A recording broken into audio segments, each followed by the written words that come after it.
नमस्कार मित्रों, स्वागत है आपका कॉम्प्लेक्स परिवार में। मित्रों, आज कृष्ण जन्माष्टमी है, तो आप सभी को कृष्ण जन्माष्टमी की हार्दिक शुभकामनाएं। देखिए मित्रों, अपने कर्म पे अगर आप निरंतर ध्यान देते रहोगे और अपने ईमान से डगमगाओगे नहीं, तो एक दिन सफलता आपके कर्मों को अवश्य चूमेगी। इसलिए बेटा, कर्म करो। कर्म ही क्या है? पूजा है। ऐसा कहा गया है पहले कि कर्म ही क्या है? पूजा है। इसलिए निरंतर आप प्रयास करते रहिए, असफल होगे। आपने देखा होगा, एक चींटी जब दीवार पे चढ़ती है, कई बार चढ़ती है, फिर गिरती है, फिर चढ़ती है, फिर गिरती है, फिर चढ़ती है, फिर गिरती है, परंतु निरंतर अभ्यास करना नहीं छोड़ती, कोशिश करना जारी रहता है और एक बार अपन देखते हैं कि वो आखिरकार दीवार पे चढ़ ही लेती है। इसलिए बेटा जी, निरंतर अभ्यास कीजिए। चलिए अब आपसे बात करते हैं अपन साइंस से रिलेटेड। चैप्टर नंबर 1 अपने स्टार्ट कर रखा था। चैप्टर 1 रासायनिक अभिक्रियाएं एवं समीकरण अपन ने स्टार्ट कर रखा था। मुझे जहां तक याद है, अपन ने अभिक्रियाओं के टाइप में, प्रकार में क्या पढ़ लिया था? एक तो संयोजन और एक वियोजन। संयोजन अभिक्रिया के बारे में अपन ने पढ़ा। क्या होता है बेटा संयोजन? संयोग होता है मतलब दो या दो से अधिक अभिकारक मिलकर क्या बनाते हैं? एक उत्पाद। ये कितने टाइप की? 2 टाइप। उसके बाद अपन ने वियोजन अभिक्रिया पढ़ी। उसमें क्या होता है? एक अभिकारक टूट के क्या होता है बेटा जी? 2 या 2 से अधिक उत्पादों में चेंज होता है। इसे क्या कहते हैं? वियोजन अभिक्रिया। और ये कितने प्रकार की होती है? ये 3 प्रकार की, ताप, प्रकाश और विद्युत। चलिए इसी कड़ी को आगे बढ़ाते हुए अपन बात करते हैं विस्थापन अभिक्रिया। थर्ड जो है अपनी क्या है बेटा? थर्ड जो है क्या है? विस्थापन। क्या बेटा जी? विस्थापन अभिक्रिया।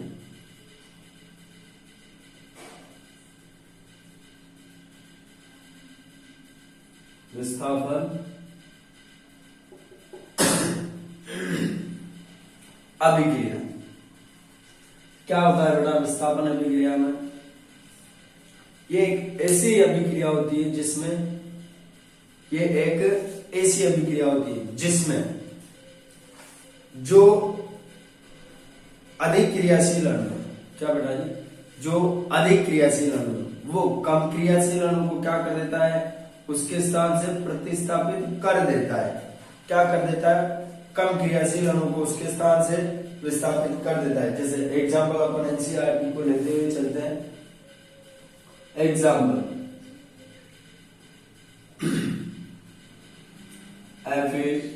FeSO4 क्या है? Solid plus Fe solid plus CuSO4। अपन एनसीईआरटी को लेते हुए इसको ध्यान में रखते हुए चल रहे, ठीक है? तो उसी के एग्जांपल देखिए।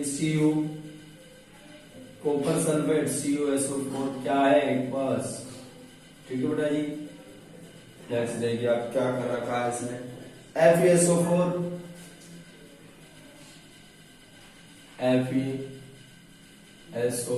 क्या है? ये एक्वस प्लस Cu कॉपर तांबा, ये क्या होगा बेटा जी? सॉलिड। देखिए अपन ने क्या कहा कि एक ऐसी रासायनिक अभिक्रिया, कैसी बेटा? एक ऐसी रासायनिक अभिक्रिया जिसमें अधिक क्रियाशील अणु क्या करेगा? कम क्रियाशील अणु को उसके स्थान से विस्थापित कर देगा, प्रतिस्थापित कर देगा। प्रतिस्थापन का मतलब यही है कि किसी का स्थान प्रतिस्थापित हो जाना है, चेंज हो जाना है, ठीक है? देखिए क्या हो रहा है? Fe plus CuSO4। अब जो ये Fe है बेटा जी, ये Cu की तुलना में क्या है? अधिक क्रियाशील। क्रियाशीलता का क्रम मेरे हिसाब से आपने पिछली क्लास में पढ़ा होगा। तो ये क्या है? Fe इससे अधिक क्रियाशील है। किसको प्रतिस्थापित किया है? Fe ने कॉपर को यहां से हटाया, अलग कर दिया, और SO4 के साथ क्या बैठ गया बेटा? कॉपर बैठ, ये Fe बैठ गया। आई बात समझ में। नेक्स्ट अपन एक और एग्जांपल लेते हैं।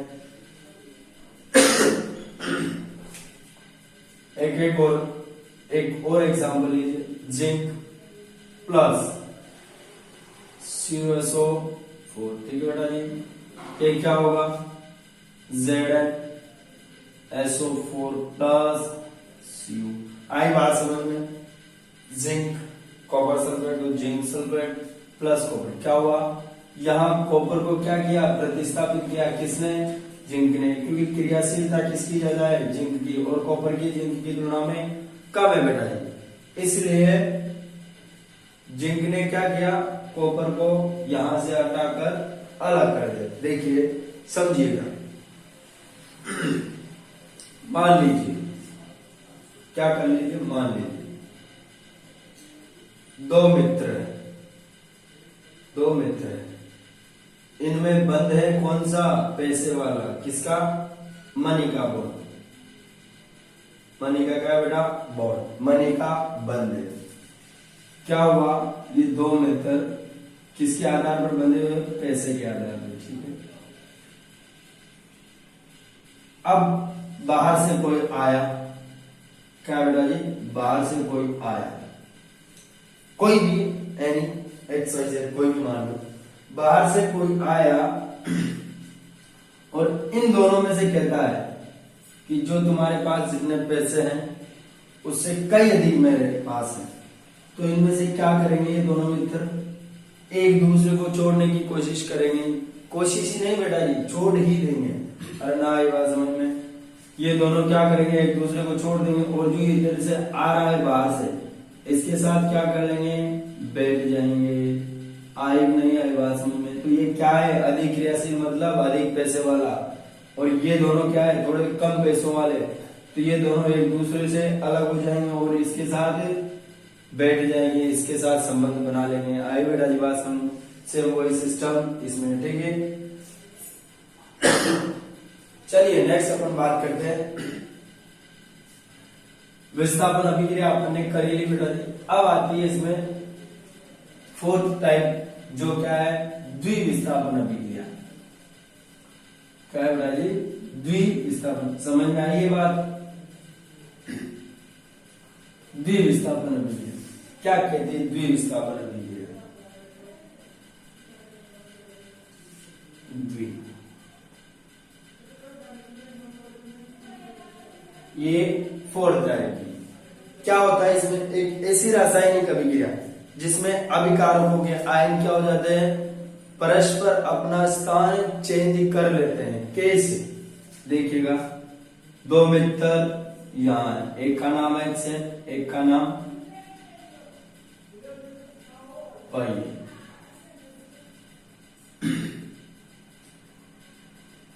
इधर क्या है, S और T है। देखिए ऐसा नहीं, U और V, W और X, ठीक है बेटा। इधर कितने मित्र है, टोटल 4 मित्र है, मान लीजिए 4 मित्र। अब ये क्या करेंगे, एक दूसरे का स्थान चेंज कर लेंगे। क्या करेंगे, U W, जैसे ये रिएक्शन होगी तो क्या होगा, U W के साथ आ जाएगा, प्लस V किसके साथ आ जाएगा, X के साथ, ठीक है। यही सिस्टम यहाँ होगा। एक ऐसी रासायनिक अभिक्रिया जिसमें अभिकारकों के आयन क्या कर लेते हैं, परस्पर अपना स्थान बदल लेते हैं। आई बात समझ में। देखिए एग्जांपल लेते हैं एनसीईआरटी से। एग्जांपल दे रखा है बेटा जी, Na2SO4 plus BaCl2, barium chloride, BaCl, क्या बन रहा है बेटा जी,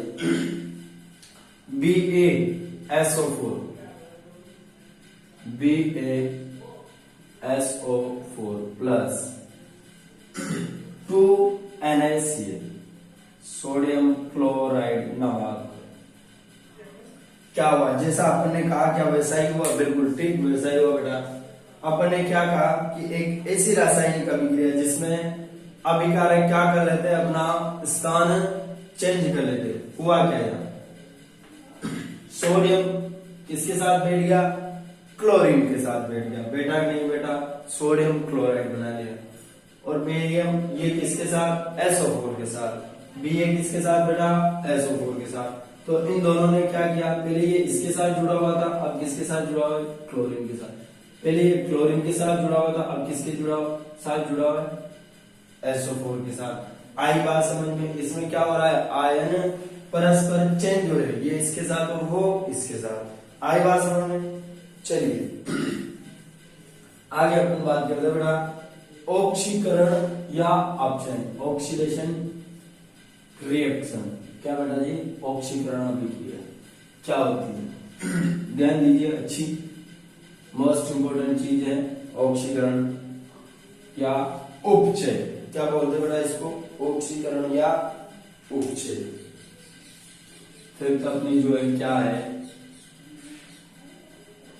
नोट्स मिलेंगे आपको इस चीज के, इसलिए मैं आपको डेफिनेशन लिखवा नहीं रहा, ओनली क्या कर रहा हूं बेटा, समझा रहा हूं, क्योंकि आपको इस चीज के नोट्स अवेलेबल मिलेंगे नीचे डिस्क्रिप्शन बॉक्स में, आपको लिंक मिलेंगे। ऑक्सीकरण या उपचयन क्या बेटा जी, अभिक्रिया। ऑक्सीकरण या उपचयन अभिक्रिया क्या होती है, देखिए क्या होती है। एक ऐसी रासायनिक अभिक्रिया जिनमें ऑक्सीजन का संयोग हो और हाइड्रोजन का ह्रास हो। क्या कहा आपने, एक ऐसी रासायनिक अभिक्रिया जिसमें ऑक्सीजन का तो क्या हो बेटा जी, संयोग, और हाइड्रोजन का क्या हो, ह्रास, निष्कासन, कमी। ऑक्सीजन का संयोग मतलब ऑक्सीजन में वृद्धि हो और हाइड्रोजन में कमी हो। ठीक है, एग्जांपल लेते हैं इनसे आगे का, Cu, एग्जांपल लेते हैं बेटा 2Cu, कॉपर प्लस O2। देखिए क्या होगा, अब संयोग कैसे हो, ऑक्सीजन का जुड़ना, तो ये ऑक्सीजन क्या करेगा बेटा, अब कॉपर के साथ बैठ जाएगा, तो क्या होगा 2Cu4। आई बात समझ में, क्या हुआ, ऑक्सीजन का संयोग हुआ कि नहीं हुआ, यहाँ कॉपर अकेला था पहले, ऑक्सीजन अकेला था, अभिक्रिया होने के पश्चात ये संयोग जो और निष्कासन जिसकी भी अपन बात कर रहे हैं बेटा, वो किस में देखेंगे अपन, उत्पाद में। ऐसा नहीं है अपन अभिकारक में देखने बैठ जाए, अभिकारक तो एज इट इज रहेगा, उसके बाद जो रिएक्शन होगी उसमें अपन को देखना है कि संयोग हो रहा है या निष्कासन हो रहा है। उस आधार पर अपन पहचान करेंगे, आइडेंटिफाई करेंगे कि कौन सी रिएक्शन है। ठीक है बेटा जी, यह क्या हुआ, ऑक्सीजन का संयोग हुआ कि नहीं हुआ, अरन्ना का बात समझ में, इस ऑक्सीजन का संयोग 2CuO बन रहा है। ठीक है, एक और एग्जांपल लीजिए आप इसमें, next example 2Mg plus O2। तो आप लोगों को समझ में आ गया होगा मेरे हिसाब से, भी क्या होना चाहिए बेटा जी, 2MgO। आई बात समझ में, यहाँ भी क्या हो रहा है, ऑक्सीजन का संयोग हो रहा है। ठीक है बेटा, अब एक डेफिनेशन तो क्या कहा मैंने, एक ऐसी रासायनिक अभिक्रिया है, ऐसी रासायनिक अभिक्रिया है जिनमें ऑक्सीजन का तो संयोग हो और हाइड्रोजन का क्या हो बेटा जी, निष्कासन हो, उसे क्या कहते हैं, ऑक्सीकरण या उपचयन अभिक्रिया। अब इसको आयनों के आधार पर भी देखा जाता है, ऑक्सीकरण अभिक्रिया वो क्या है, विद्युत ऋणी तत्वों का तो क्या हो बेटा जी, संयोग, विद्युत ऋणी,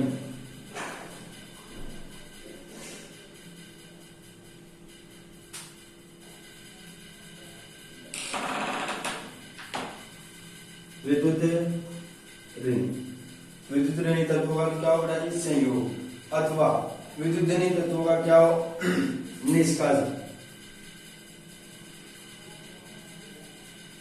विद्युत ऋणी तत्वों का क्या हो बेटा जी, संयोग, और विद्युत धनी तत्वों का क्या हो, निष्कासन। ये विद्युत ऋणी और विद्युत धनी ये आपने पिछली पिछली क्लासों में पढ़ा होगा, मेरे हिसाब से पिछली क्लासों में अगर आपने पढ़ा है तो आपको अच्छे से समझ में आ रहा होगा कहानी क्या चल रही है।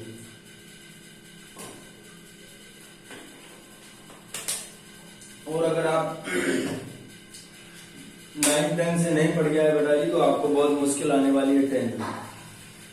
बच्चे सोचते हैं 9th तो एक अलग है, इसमें बोर्ड नहीं है, 10th में बोर्ड है तो अपन 10th में ही पढ़ लेंगे, 9th में पढ़ के क्या करें, ऐसा नहीं है बेटा जी, लिंक बाय लिंक चल रहा है। अब आपने अगर ये चीजें ध्यान से नहीं पढ़ी होगी तो आपको बहुत मुश्किल आ रही होगी।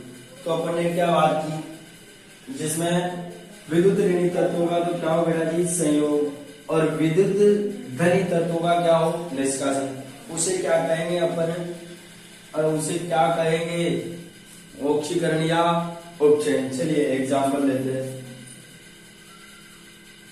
ये सेकंड डेफिनेशन का एग्जाम्पल है किसकी, ऑक्सीकरण या उपचयन। 2Ag प्लस Cl2 क्या होगा बेटा 2AgCl, संतुलित है कि नहीं है, 2 Ag 40, 2 क्लोरीन, क्लोरीन भी 2। अब अपन ने जो डेफिनेशन लिखी है क्या वो संतुष्ट हो रही है, सेटिस्फाइड हो रही है। विद्युत ऋणी तत्वों का तो क्या हो रहा है संयोग, हो रहा है नहीं हो रहा है। यहाँ ओनली क्या हो रही है बेटा जी, एक ही डेफिनेशन संतुष्ट हो रही है कि विद्युत ऋणी तत्वों का क्या हो रहा है संयोग। या फिर अगर ऐसा नहीं होगा तो क्या होगा, विद्युत धनी तत्वों का क्या होगा बेटा जी निष्कासन। चलिए अगर एग्जाम्पल है तो और लेते हैं। ऑक्सीकरण अभिक्रिया आपको समझ में आई होगी मेरे हिसाब से। अपन ने क्या बात की, एक ऐसी रासायनिक अभिक्रिया जिसमें ऑक्सीजन का क्या हो संयोग, हाइड्रोजन का क्या हो निष्कासन, उसे क्या कहेंगे ऑक्सीकरण या उपचयन अभिक्रिया। या फिर इसकी सेकंड जो डेफिनेशन है वो क्या है, एक ऐसी रासायनिक अभिक्रिया जिसमें विद्युत ऋणी तत्वों का क्या हो संयोग और विद्युत धनी तत्वों का निष्कासन। क्या होगा ऑक्सीकरण अभिक्रिया का उपचयन अभिक्रिया। यहां तक आए बात समझ में। अब नेक्स्ट अपन बात करते अपचयन अभिक्रिया, रिडक्शन। क्या बेटा जी अपचयन, ये तो क्या है ऑक्सीकरण। अब बात करेंगे हम किसकी, ऑक्सीकरण या उपचयन जो अपन ने बात कर ली। अब क्या आती है अपचयन, क्या अपचयन, अपचयन ये मेरे हिसाब से अपनी 6 नंबर की है। क्या होगा अपचयन में, जस्ट ऑक्सीडेशन, ऑक्सीकरण का अपोजिट। क्या हो रहा था वहां बेटा जी, वहां हो रहा था ऑक्सीजन का संयोग हो रहा था सर, और हाइड्रोजन का क्या हो रहा था सर निष्कासन। तो यहां क्या होगा, ऑक्सीजन का ह्रास होगा, निष्कासन होगा, हाइड्रोजन का क्या होगा संयोग होगा। नहीं आई बात समझ में। अपन ने बेटा जी ऑक्सीकरण की डेफिनेशन में क्या कहा, अपन ने कहा कि सर एक ऐसी रासायनिक अभिक्रिया जिसमें ऑक्सीजन का क्या हो संयोग हो और हाइड्रोजन का निष्कासन या ह्रास हो, क्या कहलाएगी ऑक्सीकरण। अब मैं कह रहा हूं कि बेटा जी जो ऑक्सीकरण अभिक्रिया है उसका जस्ट अपोजिट क्या होगी, उल्टा क्या होगी अपचयन अभिक्रिया। उपचयन की जस्ट अपोजिट क्या अपचयन। तो वहां ऑक्सीजन का संयोग तो यहाँ क्या होगा बेटा जी ह्रास, वहां हाइड्रोजन का ह्रास तो यहाँ क्या होगा संयोग। आई बात समझ में। तो एक ऐसी रासायनिक अभिक्रिया जिसमें ऑक्सीजन का तो ह्रास हो और हाइड्रोजन का संयोग हो, क्या कहलाएगी बेटा अपचयन अभिक्रिया। चलिए एनसीईआरटी में बेस्ट एक एग्जांपल लेते हैं। Example CH2 double bond CH N in ion, शायद आपको नहीं आता होगा, नेक्स्ट चैप्टर में अपन पढ़ेंगे। 4th चैप्टर में मेरे हिसाब से ये पढ़ेंगे IUPAC नाम, उसके अकॉर्डिंग ये बॉन्ड होते हैं। ये डबल बॉन्ड है, सिंगल बॉन्ड होता है, इनमें 3 बॉन्ड होता है, ट्रिपल बॉन्ड होता है। ठीक है बेटा, सिंगल बॉन्ड को एन बोलते हैं, डबल बॉन्ड को इन बोलते हैं और ट्रिपल बॉन्ड को आयन बोलते हैं। एक को मेथ, दो को एथ। तो ये क्या है बेटा जी एथेन, क्या है एथेन। ये बनेगा क्या CH3 सिंगल बॉन्ड CH3। क्या हो रहा है यहाँ देखिएगा, ध्यान से देखिएगा क्या हो रहा है। क्या दिख रहा है आपको? हाइड्रोजन के इधर 2, इधर भी 2, इधर 3 और इधर भी 3। इसका मतलब हुआ क्या बेटा?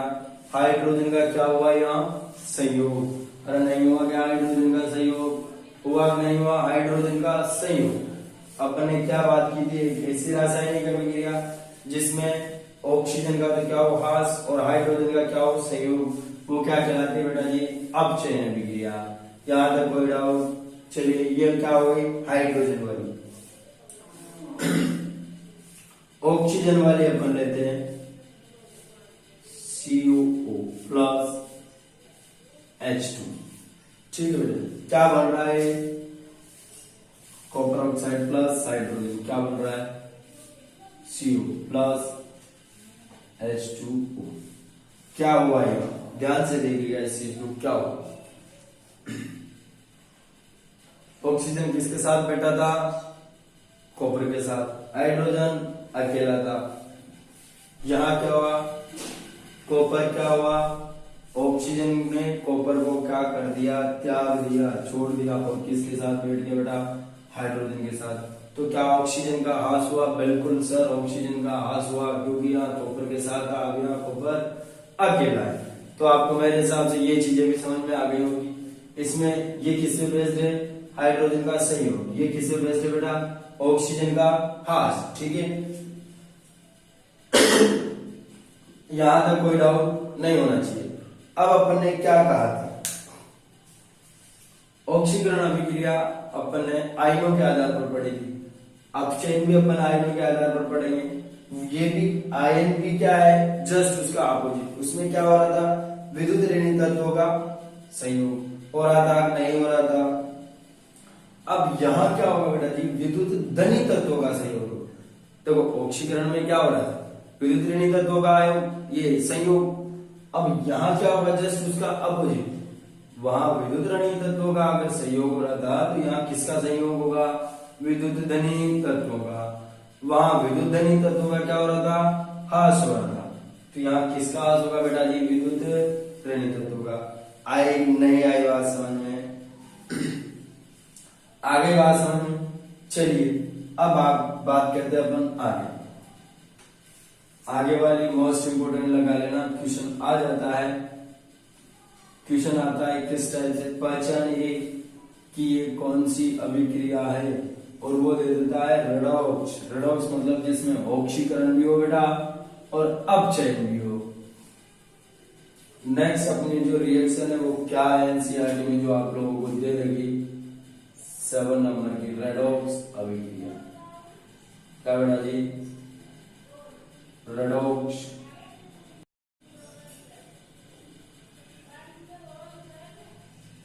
नोट्स मिलेंगे आपको, आप बस इसको समझिए, आराम से समझिए, तसल्ली से समझिए। आगे कहीं जा नहीं रहे हैं। नहीं समझ में आए वीडियो को दोबारा देखिए, फिर नहीं समझ में आए 3 बार देखिए। मैंने क्या कहा बेटा? जब तक चींटी दीवार पे चढ़ नहीं जाती, निरंतर अभ्यास करती रहती। और आपने भी देखा होगा शायद, और मैंने भी कई बार देखा है कि अंत में वो चींटी कितनी ही बार चाहे गिर जाती है, परंतु अपनी मंजिल को प्राप्त अवश्य कर लेती है। चलता रहूंगा राह पर, या तो मंजिल मिल जाएगी या फिर चलने में अच्छा मुसाफिर बन जाऊंगा। इसलिए ये मत सोचिएगा कि अपन पढ़ रहे हैं, अपना कर्म कर रहे हैं और उसका फल नहीं मिल रहा है। ऐसा नहीं है। आज नहीं तो कल आपको ईश्वर वो बहुत दयालु है, आपके मेहनत का फल अवश्य देगा। ठीक है, इसलिए आप पढ़िएगा, निरंतर पढ़ते रहिएगा।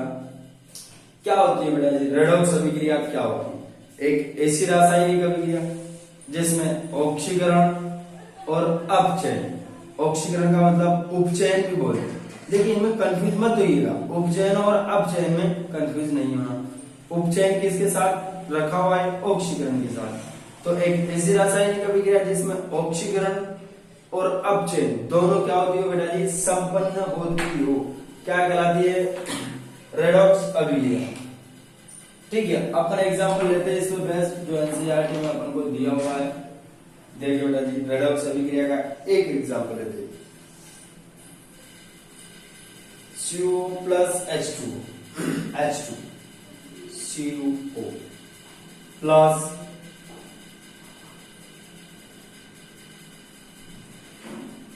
क्या बन रहा है बेटा, CO plus H2, CO plus.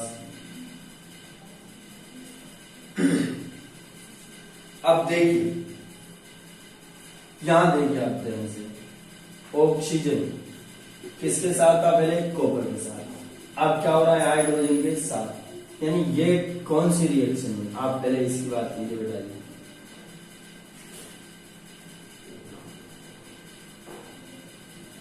ध्यान से देखिए, एक ऐसी रासायनिक अभिक्रिया जिसमें ऑक्सीजन का क्या हो रहा हो बेटा, ह्रास हो रहा हो, कौन सी, अपचयन है। अरे नहीं पड़ेगी अभी अपन ने जस्ट, तो इसमें क्या हुआ, अपचयन हुआ।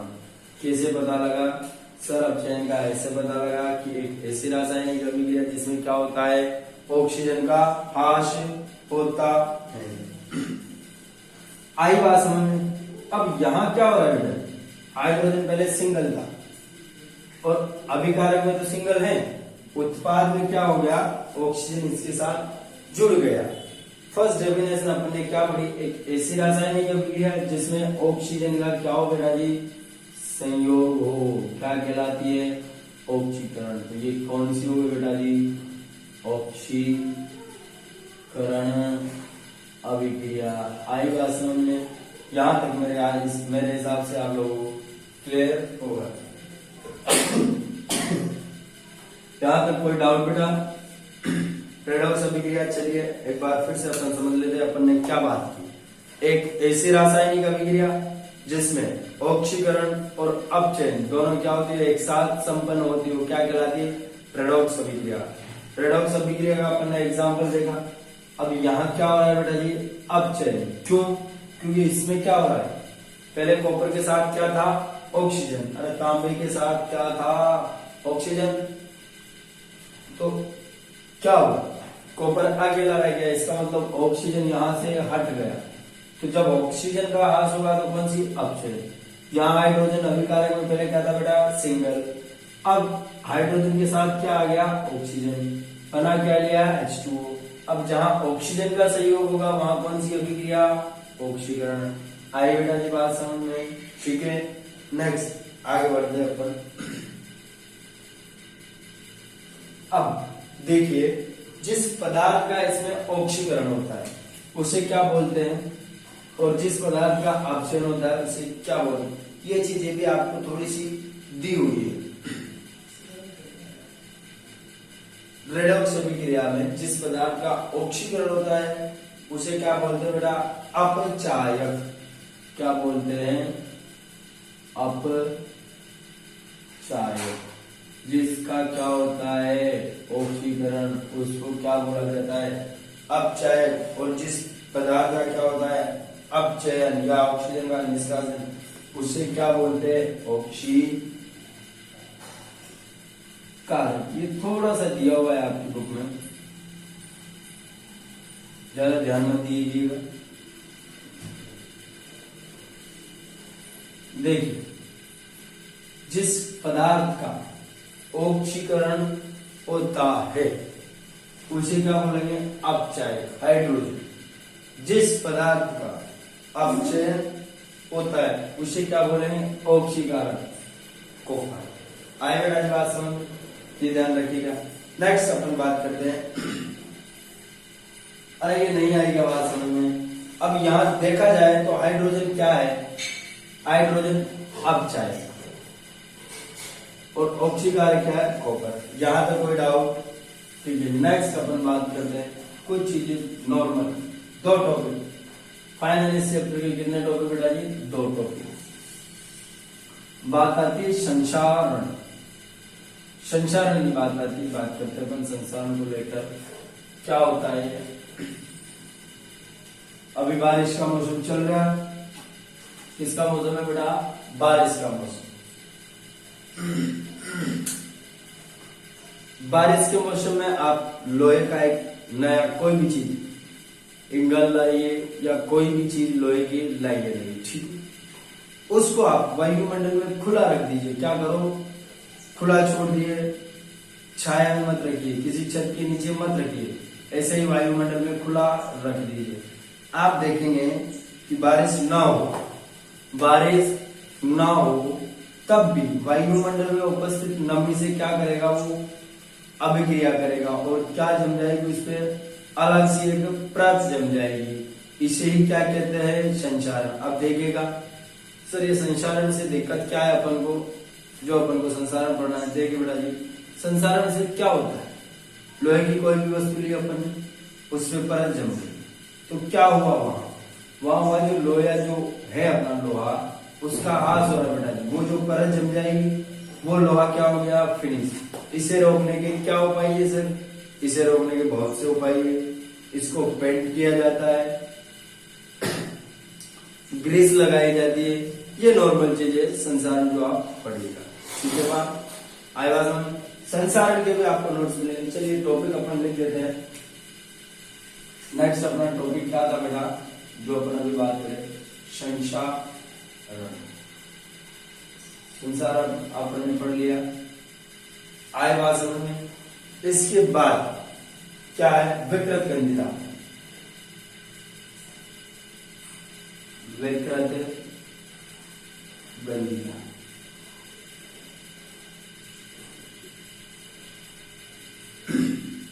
देखिए बेटा, संसारण अपन ने पढ़ लिया।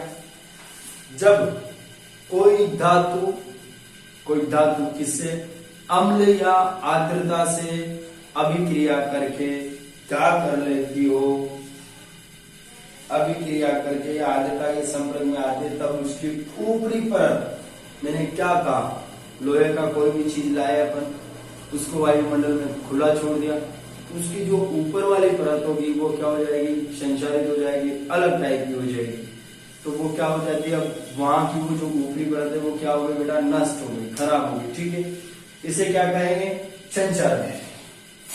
अब देखिए संसारण के उपयोग क्या है। जैसे संचारण का महत्व क्या है, बड़े बड़े पुल हैं, अगर उनको संचारण रहित नहीं बनाया जाए तो उनका क्या होगा, कंटिन्यू हास होता जाएगा लोहे से।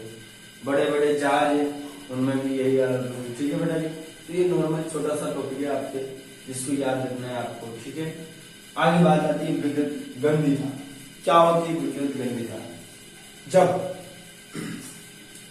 वसा या तेलीय पदार्थ को अधिक दिनों तक या लंबे समय तक रख दिया जाता है तो क्या आ जाती है, उनमें से बदबू आने लग जाती है। क्या आ जाती है बेटा, बदबू। नमकीन लाइएगा, समझ लो आप कभी नमकीन लाए, आप उसको एक जगह रख के भूल गए, याद नहीं आया कि हाँ अपन नमकीन भी लाया है, उसको यूज कर लाए, आप लाके भूल गए। आप कुछ दिनों बाद देखना, जब लाए थे तब की स्मेल अलग है, और जब 3 से 4 या 2 महीने हो गए तब की स्मेल अलग है।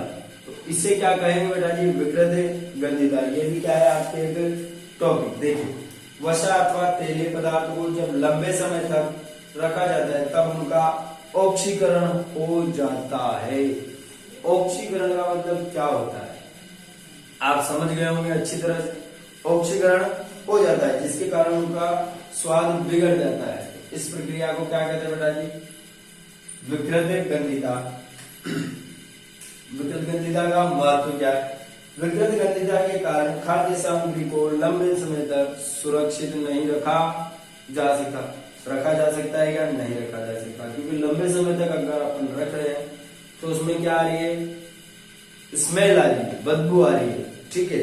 सेकंड है, इसमें विकृत गंधिता से बचने के लिए खाद्य सामग्री में प्रतिऑक्सीकारक मिलाए जाते हैं। थर्ड है, आपने देखा होगा चिप्स बनाने वाली फैक्ट्री, उनमें वायु बढ़ती है, ठीक है। वायुरोधी बर्तनों में खाद्य सामग्री रखने से अब उपचयन की गति क्या हो जाती है, धीमी। अब जैसे वायुरोधी कैन लीजिए, उसमें भर दीजिए नमकीन को, तो क्या कर लिया अपन ने, वायुरोधी बना दिया। इससे क्या होगा, उपचयन की प्रोसीजर कम हो जाएगा या रुक जाएगा, जिससे क्या होगा, चीजें खराब नहीं होगी, ठीक है बेटा जी। चलिए अपन एक बार बात करते हैं फिर से इस चैप्टर की। अपन ने अपना ये लास्ट टॉपिक था चैप्टर का, फिनिश हो चुका है मेरे हिसाब से। मैंने मेरी जितनी कोशिश थी समझाने की वो की बेटा जी। फिर भी अगर आपको कोई प्रॉब्लम होती है आप तो बताइएगा। अपन ने स्टार्टिंग में क्या पढ़ा, रासायनिक और भौतिक, पढ़ा परिवर्तन। उसके बाद क्या पढ़ा, रासायनिक अभिक्रिया क्या होती है। उसके बाद पढ़ा अपने रासायनिक समीकरण क्या होती है। रासायनिक समीकरण में दो चीजें है, अभिकारक और उत्पाद, वो भी अपने क्या करें बेटा जी पढ़ लिया, अभिकारक क्या होता है और उत्पाद क्या होता है। उसके बाद अपन ने पढ़ा रासायनिक अभिक्रिया को संतुलित कैसे किया जाता है, ये अपन ने पढ़ा। उसमें जितनी बड़ी रिएक्शन होगी उतना बड़ा। स्टार्ट क्या किया था अपन ने, सबसे पहले बॉक्स बनाते थे, उसके बाद सबसे ज्यादा जिसमें होते थे उसको स्टेबल करते थे, फिर उसके बाद कंटिन्यू डिक्रीज होते थे, ठीक है। इसके बाद बेटा जी अपन ने क्या पढ़ा, इसके बाद पढ़ा अपन ने रासायनिक अभिक्रियाओं के प्रकार। अब कौन कौन से प्रकार पढ़े अपन ने पढ़ा, एक तो संयोजन अभिक्रिया, दो या दो से अधिक अभिकारक मिलकर नया उत्पाद बनाते। एक पढ़ा अपन ने वियोजन अभिक्रिया, एक पढ़ा अपन ने विस्थापन अभिक्रिया, एक पढ़ा अपन ने द्विविस्थापन अभिक्रिया, चार हो गई। एक पढ़ा अपन ने क्या बेटा जी, ऑक्सीकरण अभिक्रिया या उपचयन अभिक्रिया, पांच। एक पढ़ा अपन ने अपचयन, छह। और एक पढ़ा अपन ने रेडॉक्स, जिसमें दोनों ऑक्सीकरण और अपचयन होती हो, सात। तो अपन क्या पढ़ चुके हैं, अभिक्रियाओं के प्रकार। अब देखिए इनमें भी ऊष्माक्षेपी, ऊष्माशोषी, ताप अपघटन, विद्युत अपघटन और प्रकाश अपघटन, ये अलग अलग है।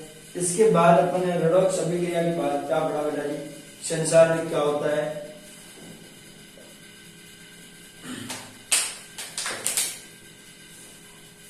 संचारण क्या होता है, विकृत गंधिता क्या होता है।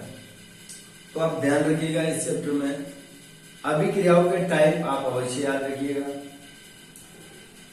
कौन कौन सी अभिक्रिया किस हिसाब से अपन ने समझाइए। वो आपको एक रिएक्शन दे सकता है, अभिक्रिया दे सकता है और पूछ सकता है कि बताइए कि इसमें कौन कौन सी अभिक्रिया संपन्न हो रही है। तो आपको हर अभिक्रिया कंसेप्चुअली याद होनी चाहिए बेटा जी, ठीक है। रेडॉक्स अभिक्रिया पे ज्यादा फोकस कीजिएगा, यहाँ से क्वेश्चन आने की ज्यादा चांस होते हैं बोर्ड क्लास में, ठीक है बेटा। तब तक के लिए नमस्कार, जय हिंद मित्रों।